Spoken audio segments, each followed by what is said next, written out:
বেঁচে আছি তুই এসে দেখে যা নিখিলেশ।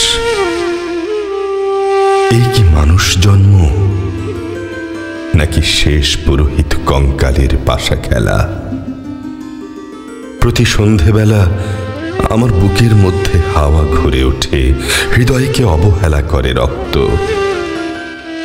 আমি মানুষের পায়ের কাছে কুকুর হয়ে বসে থাকি, তার ভেতরের কুকুরটাকে দেখব বলে। আমি আক্রোশে হেসে উঠি না, আমি ছাড় পোকার পাশে ছাড় পোকা হয়ে হাঁটি, মশা হয়ে উড়ি একদল মশার সঙ্গে। খাঁটি অন্ধকারে স্ত্রীলোকের খুব মধ্যে ডুব দিয়ে দেখেছি দেশলাই জেলে। ও গায়ে আমার কোনো ঘর বাড়ি নেই।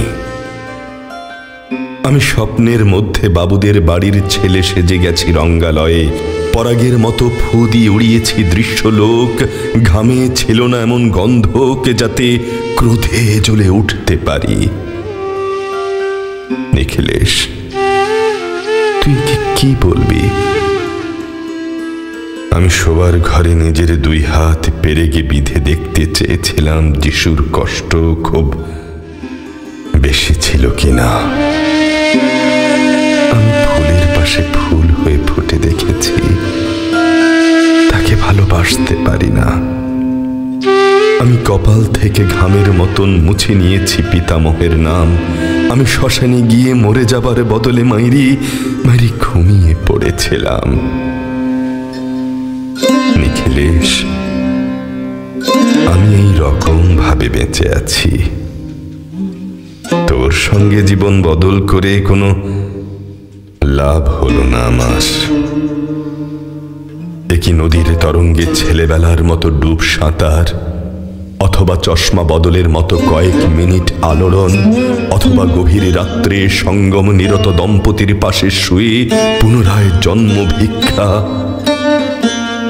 কেননা সময় নেই।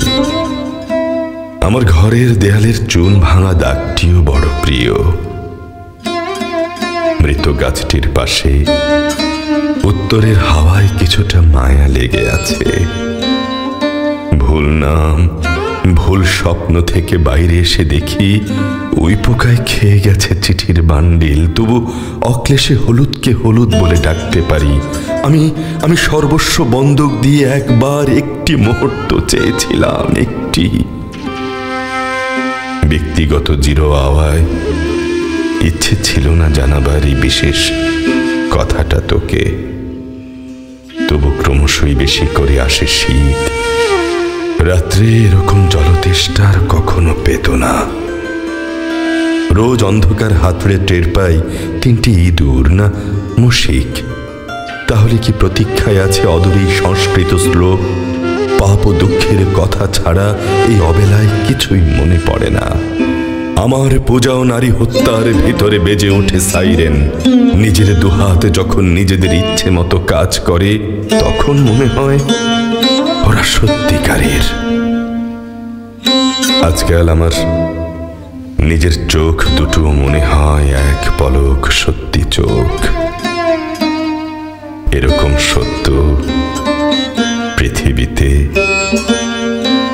খুব বেশি নেই আর।